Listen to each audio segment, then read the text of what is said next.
Sejam todos bem-vindos, Hel Oxal, ao programa Falando Nórdico com Alan Marante, transmitido pela Kron TV no YouTube. A Kron TV Evolution, que traz para vocês ciência, terapias integrativas e espiritualidade.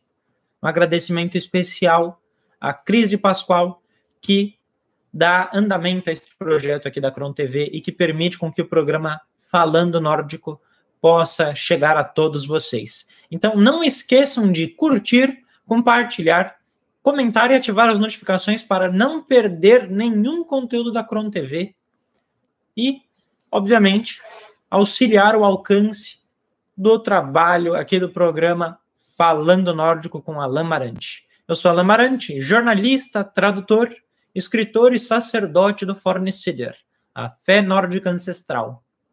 Fundador do projeto cultural Caminho Nórdico, que é um projeto cultural que atua com traduções de textos em nórdico antigo, com o trabalho da runologia, que é o estudo histórico rúnico, com a ciência relacionada ao estudo do Fornecider e, obviamente, a prática do Fornecider, que é exatamente a religiosidade escandinava tradicional. Então, aqui no programa Falando Nórdico, vocês vão se deparar com elementos como etimologia, com orações, com canções e tudo aquilo que envolve o universo do Fornecider e também da língua nórdica, por isso que o programa chama exatamente Falando Nórdico. Vocês podem contar com isso, porque nós teremos diversas atividades relacionadas ao estudo da prática religiosa, né, a teologia nórdica, a Norröna Goda Fried, e também eu irei falar a respeito de elementos que permeiam a cultura nórdica. Então, séries, quadrinhos, jogos de videogame, filmes, exatamente fazendo um comparativo com o que a história nórdica diz e como essas obras têm retratado esses elementos. Hoje nós vamos falar a respeito exatamente de quais são os erros mais comuns que as pessoas cometem exatamente por buscarem informações na internet. O primeiro erro é a respeito exatamente dos vikingar. Vikingar é o termo plural para o que a gente chama de vikings. Os vikingar não são uma nação. Vikingar era uma profissão de um período histórico específico da Escandinávia, que é a Era Viking, que vai exatamente do século VIII ao século XI, onde os nórdicos, tanto os dinamarqueses, quanto os noruegueses, quanto os suecos, eles estavam expandindo seus territórios, eles estavam invadindo locais da Europa, principalmente o centro da Europa, focando-se na região onde hoje é a Alemanha, e também em regiões como a Inglaterra, a Escócia e a Irlanda.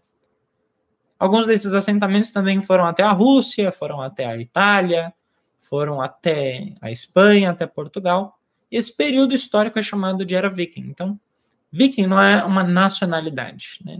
Uma pessoa que nasce na Escandinávia não é Viking, né? Viking é exatamente uma profissão, uma atividade que era exercida nessa época, do século VIII ao século XI, e as pessoas que eram exatamente os bandoleiros estavam realizando essa arte de incursão.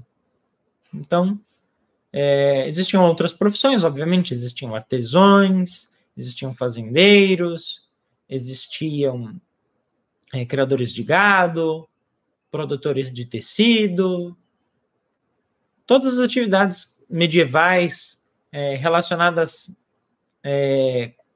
com a vida local eram comuns. Então, o vikinger, muitas vezes, ele não era isso o tempo todo. Ele saía para as incursões, ele ia até os locais onde ele fazia os saques, onde ele fazia os comércios, onde ele fazia as trocas, e depois ele voltava para cuidar das ovelhas, para criar porcos, para plantar o milho, para plantar o centeio, para produzir a cerveja. Então, esse é o primeiro e mais comum erro que as pessoas cometem é exatamente pensar que todos os nórdicos eram vikings, né? E, na realidade, isso não é real. O segundo erro mais comum são a respeito das runas, né? O termo nórdico antigo é runar. Runar significa conselhos ou insígnias arcanas, ou literalmente letras. Existem vários sistemas rúnicos diferentes que variam conforme a língua, a época e o local. Então, geralmente na internet as pessoas falam muito sobre o Elder Futhark, que é um conjunto de 24 caracteres rúnicos, e as pessoas falam que essas são as runas vikings. Não. O Elder Futhark é um sistema rúnico que se encerra no século V. A Era Viking começa no século VIII, ou seja, existe sim um sistema rúnico que era usado na Era Viking, que é o Younger Futhark, um sistema rúnico de 16 caracteres. Eu falo bastante disso na minha página, no Caminho Nórdico, que vocês podem encontrar, né, facebook.com/Caminho Nórdico ou @Caminho Nórdico no Instagram. Lá existem várias postagens a respeito das diferenças, e nós vamos falar um pouquinho nos nossos programas exatamente sobre as particularidades dos caracteres rúnicos. Recomendo também que vocês prestem atenção com relação às atividades que o Caminho Nórdico promove. Nós temos aulas, palestras e livros que auxiliam exatamente a entender efetivamente como os caracteres rúnicos funcionam e, obviamente, como a prática da religião nórdica se dá, porque esse é o objetivo do Falando Nórdico. Falando Nórdico, ele vai trazer esse alicerce cultural, linguístico para vocês, porque, por exemplo, eu falei para vocês que o termo correto é runar. Runar é o plural. Se existe o plural, existe o singular. O singular é rum. Então, uma rum, duas runar. Isto é exatamente o norrønt mål, a língua nórdica antiga. Nós vamos trabalhar muito esses elementos aqui. Vocês vão ter contato com os nomes e a pronúncia adequada dos termos. Então, os nomes das divindades, vocês irão aprender a pronúncia em nórdico antigo, os nomes dos objetos, dos períodos, das nacionalidades. Por exemplo, Suécia, né? Suécia em nórdico antigo é Svifjord, né? Que é exatamente o feudo ou a nação dos Svear. Svear eram os nativos da Suécia, descendentes de uma tribo chamada Ynglingar. Eram as tribos de Yng. Então, essas são algumas particularidades, alguns exemplos do porquê que a língua nórdica é importante. E é por isso que o programa tem esse nome, Falando Nórdico. Uma forma de tornar o nórdico antigo acessível para as pessoas aqui no Brasil. Essa é uma das premissas, porque através da língua nós conseguimos entender os elementos sociais, culturais, espirituais. Sem a língua, é impossível que esse trabalho seja feito adequadamente, já que as fontes, elas estão em nórdico antigo. São textos milenares, foram preservados até hoje, exatamente em nórdico antigo. E nós precisamos explorar esse conhecimento. Então, recapitulando, Viking não é uma nacionalidade, e sim uma atividade que era feita durante um período histórico específico, no século VIII ao século XI, e as runas vikings, né, primeiramente que não faz sentido, porque mesmo o Younger Futhark, que foi usado durante a Era Viking, ele não surge por causa da prática viking, né, da prática dos vikingar. Pelo contrário, os caracteres rúnicos existem para expressar os fonemas, eles eram usados para escrita, para a produção das pedras rúnicas e dos artefatos rúnicos, exatamente para registrar determinados eventos, orações, odes, poemas ou canções. Então, essa ideia de símbolos mágicos que simplesmente têm poderes, isso na realidade é uma coisa esotérica pós-renascimento germânico, isso é depois do século XIX. Os caracteres rúnicos são sim símbolos espirituais, são sim símbolos mágicos, mas não da forma como as pessoas concebem hoje. Eles eram usados exatamente para escrever os encantamentos, escrever as orações, e os seus significados eram atrelados exatamente a provérbios e descrições que estão preservadas em livros antigos. Então, hoje em dia, obviamente, as pessoas, elas misturam com elementos do tarô, misturam com elementos dos búzios, e, naturalmente, isso leva ao equívoco. Faz com que você tenha uma apropriação cultural dos elementos nórdicos. Porque se existem documentos, se existem relatos, se existe a runologia é exatamente o estudo histórico rúnico. Ou seja, são pessoas que estudam a língua, estudam a arqueologia, estudam a semântica, estudam a fonética, para poder descrever os caracteres rúnicos da forma adequada. Então, nós precisamos exatamente trazer isso para o Brasil. Porque não é que isso tira o significado espiritual. Pelo contrário, ele reforça o significado espiritual como ele deve ser feito. Porque é isso que é feito até hoje na Escandinávia. As pessoas preservam os significados, preservam os provérbios, preservam os sistemas rúnicos e os separam e dividem exatamente pelos seus períodos históricos, pela língua que eles eram associadas. Por exemplo, como eu havia mencionado, o sistema rúnico mais popular na internet, que é o Elderfutterk, ele foi usado para uma língua que ninguém mais fala hoje em dia, que é o proto-germânico e o proto-nórdico, o Ugermanic e o Urnordisk. São línguas que quase não existem registros, existem poucos artefatos, porque exatamente o sistema rúnico que mais foi usado na Escandinávia, e é usado até hoje, é o Jungerfutterk. Ele foi usado para o nórdico antigo, que dá origem ao dinamarquês antigo, ao norueguês antigo, ao sueco antigo e ao islandês antigo. Então, foi um sistema rúnico que foi usado do século VI até o século XV. E depois ele passou por um processo de resgate técnico através da runologia, tendo uma grande ascensão no século XVIII. Hoje em dia existem pessoas, existem artesãos, existem artesãos especializados exatamente na produção de pedras rúnicas com as técnicas antigas. Então, uma prática que foi preservada na Escandinávia, mesmo, obviamente, tenha se tornado raro, não são muitas pessoas que fazem isso, mas mesmo antigamente não era uma arte extremamente difundida, porque requer um conjunto de habilidades muito específicas. A pessoa precisa saber entalhar, ela precisa saber escrever, ela precisa saber desenhar, ela precisa saber usar as ferramentas para marcar a pedra, ela precisa produzir uma tintura para colorir esses desenhos. Então, é um artesanato extremamente específico. E a pessoa que fazia isso era chamada de runasmeder, artesão rúnico. Runasmeder era a pessoa que exatamente produzia esses artefatos. Então, eram pedras, eram anéis, eram pingentes, exatamente com as inscrições rúnicas.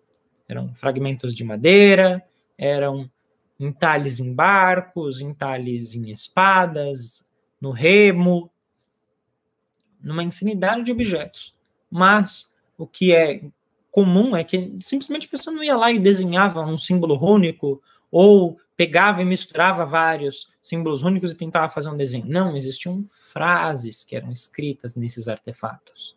Essas frases eram exatamente o poder dos caracteres rúnicos. Porque senão elas são simplesmente letras soltas. E é isso que precisa ser efetivamente trazido para o Brasil.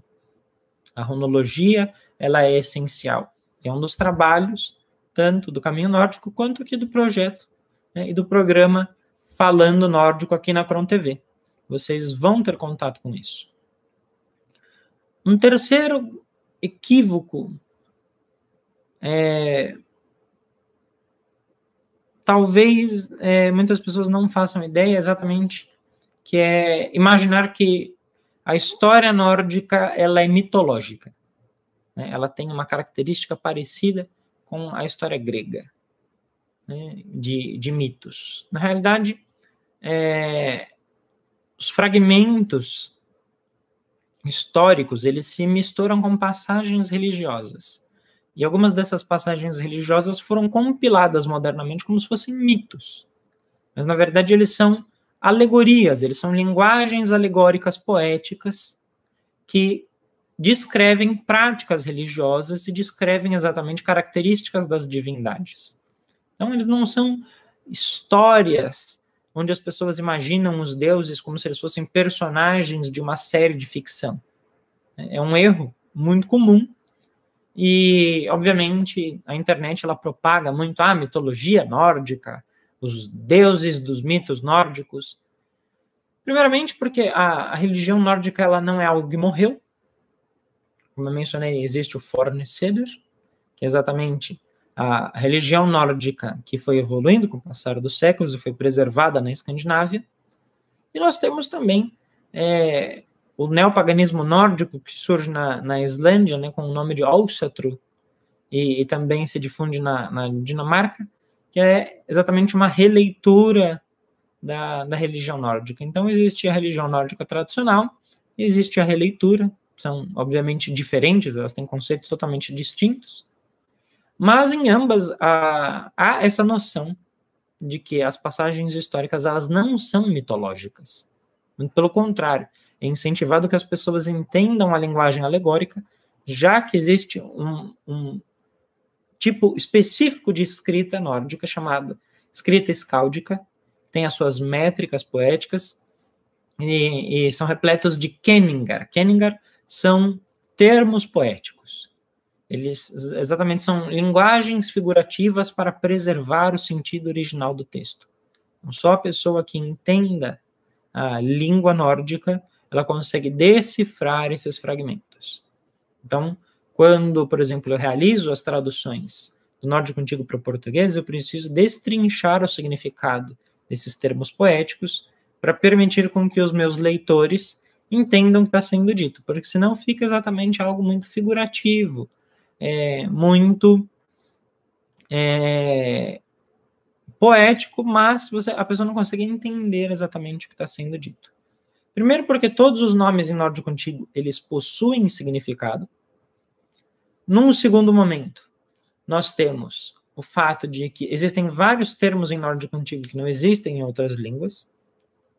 E o terceiro, exatamente, essa linguagem poética que nem sempre ela consegue ser traduzida e explicada com maestria em outra língua. Vou dar um exemplo. Quando alguém fala, por exemplo, boca de gigante. Boca de gigante é uma expressão usada para descrever o fogo. Porque o fogo devora tudo. E os Rissar, que são os gigantes das montanhas, né? Não confundir com os Jotnar, que são os gananciosos, são forças diferentes. Nos programas, vocês podem ficar tranquilos que nós vamos abordar todos esses termos, nós vamos falar a respeito das criaturas, nós vamos falar a respeito, inclusive, das representações antigas e modernas deles, mas só para vocês entenderem, existem criaturas que são chamadas de Rissar, que são os gigantes, são seres realmente colossais que habitam as montanhas, exatamente como eles devoram tudo, eles comem, eles são muito glutões. Os nórdicos deram um nome para o fogo, que é boca de gigante, porque é exatamente o fogo, quando ele se alastra, ele devora tudo no caminho. Então, se a pessoa pega ali o texto, né, e ela vê lá, boca de gigante, e a pessoa que fez a tradução do texto só fez a tradução literal, e ela não tem familiaridade com a língua nórdica, efetivamente, ou simplesmente ela pegou uma tradução da língua inglesa, e ela não foi a fundo, ela nunca vai saber que boca de gigante significa fogo. Isso são os kenningar, são os termos poéticos. Por exemplo, caminho da serpente. O caminho da serpente é uma expressão para o monte funerário, o lugar onde uma pessoa importante é enterrada. Então, caminho da serpente, exatamente o túmulo ou a própria morte, dependendo do contexto. São exemplos. Existem milhares de expressões em nórdico antigo. por exemplo, né, o caminho da serpente, em nórdico antigo, é Grafseidisgata. Grafseidisgata é o caminho da serpente. Então, essas expressões, elas muitas vezes fazem com que uma pessoa que não tenha familiaridade com a cultura nórdica e com a língua não consiga entender. E é por isso que no projeto Caminho Nórdico, que dá continuidade no seu trabalho aqui com o programa Falando Nórdico, eu vou trazer para vocês esses elementos. Uma outra coisa que eu acho importante mencionar histórias em quadrinhos e videogames não são fontes para entender absolutamente nada da história nórdica. Então, jogos como Assassin's Creed Valhalla, God of War, ou o Thor da Marvel, nada disso tem qualquer critério histórico. Eles têm, obviamente, eles pegam bases, mas não é critério para a compreensão da história nórdica. Vocês precisam entender, isso é ficcional. Então, ficcional, ele tem liberdades poéticas para adulterar tudo que foi interessante e promover exatamente as ideias do roteiro da pessoa que criou. Mas ninguém deve levar isso em consideração como algo histórico, como algo fatídico, como algo que tenha exatamente reflexo da história nórdica.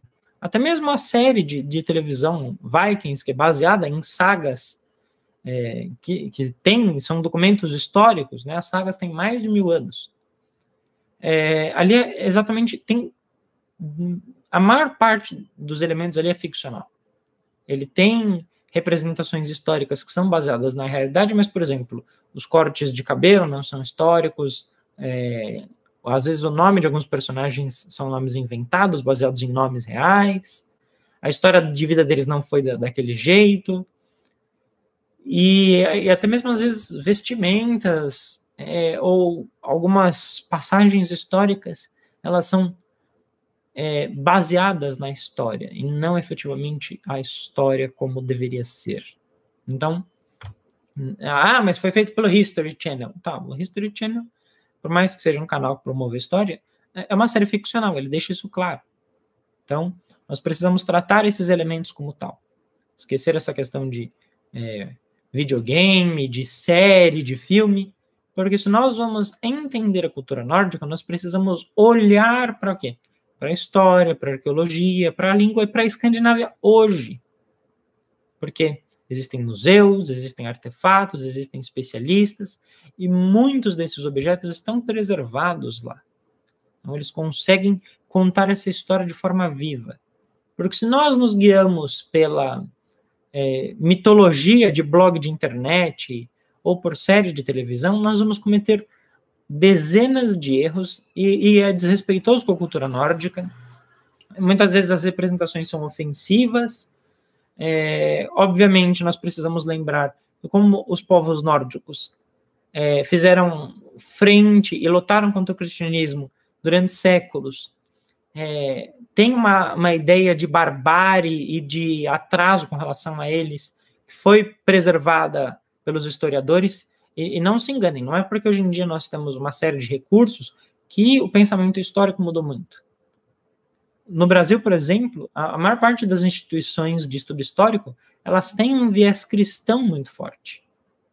Então, elas vão menosprezar as expressões religiosas nórdicas, elas vão tratar os nórdicos como se eles fossem bárbaros e atrasados, como se eles fossem retrógrados e não tivessem nenhum progresso, e a história deles só tivesse realmente ascendido depois da chegada do cristianismo no século 13 e 14. Então, nós não podemos simplesmente sair acreditando em tudo que tem pela frente.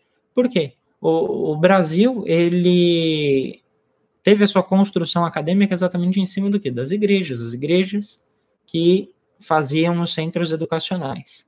Então, mesmo que hoje em dia as pessoas falam assim, não, o pensamento científico ele é mais ateísta, ele não tem viés ideológico e religioso, a gente sabe que o ser humano ele é suscetível a isso.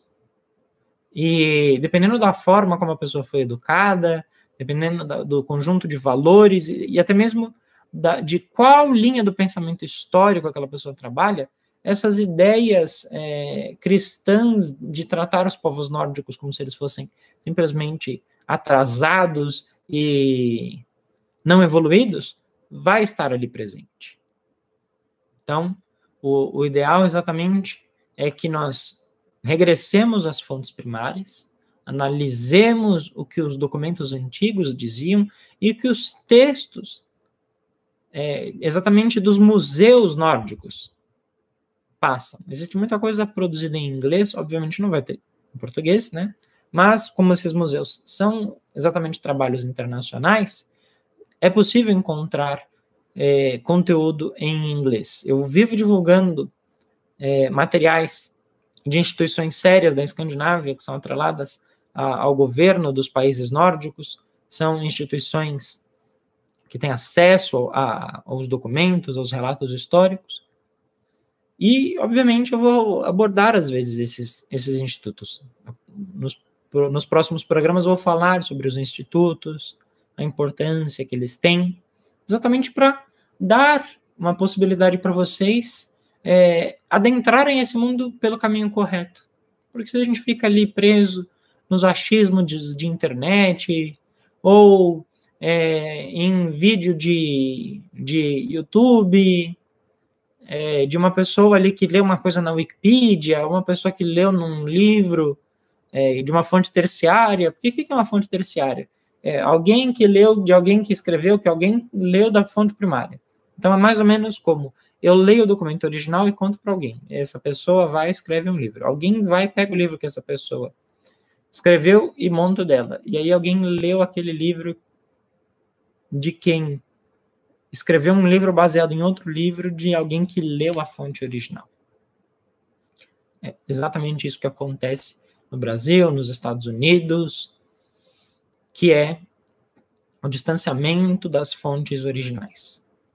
Lógico, existem trabalhos sérios, mas a gente precisa exatamente ser criterioso.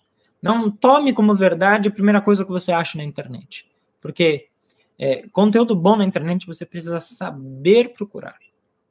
A história nórdica é muito vasta, existem sim instituições sérias, mas para cada instituição séria tem milhares de pessoas falando mitologia de um povo atrasado, que só progrediu quando o cristianismo chegou, que era um bando de guerreiros bárbaros que matavam e bebiam sangue de pessoas. Esses absurdos, coisas que não são reais. Não tem o menor fundamento histórico. Essa ideia de que os nórdicos domavam sangue dos inimigos nos crânios, isso é fantasioso, isso é coisa de filme de Hollywood. Os relatos históricos, eles apontam coisas totalmente diferentes disso. Sim, obviamente, houve muita barbárie, houve guerra, porque a gente está falando da Idade Média, século VIII ao século XI. Não eram só os nórdicos que estavam exatamente numa corrida expansionista, nem em traves de batalha. A Europa inteira estava dessa forma.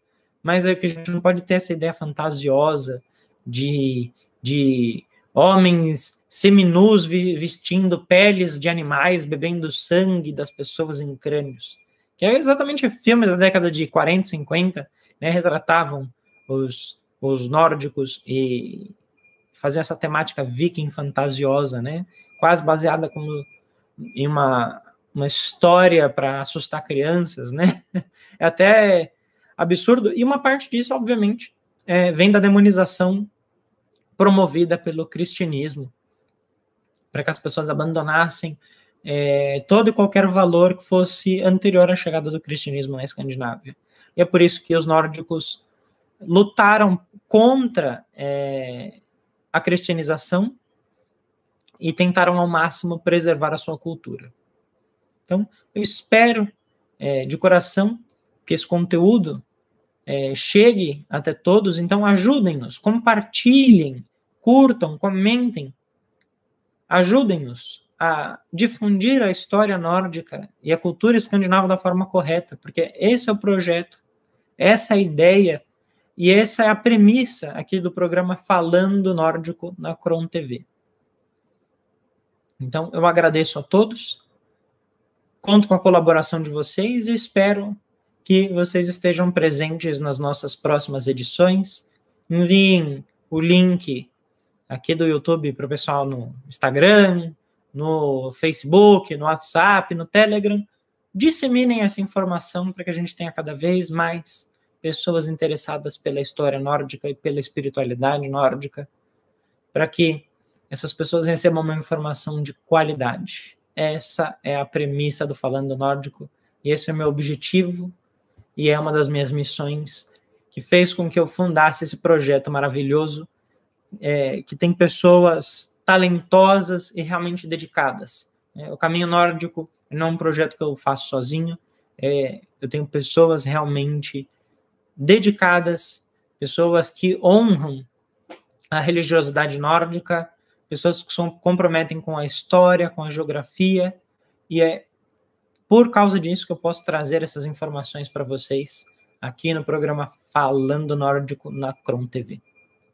Eu espero que vocês tenham um exímio dia e que vocês possam desfrutar do conhecimento nórdico cada vez mais. Fau não é que froder vera, och vaxo och väl havask. Ord mer a for de ordes leitadi. Verk mer a verkers leitadi. Eu sou Alan Marante e vocês assistiram ao programa Falando Nórdico aqui na Kron TV. Ao Sahel.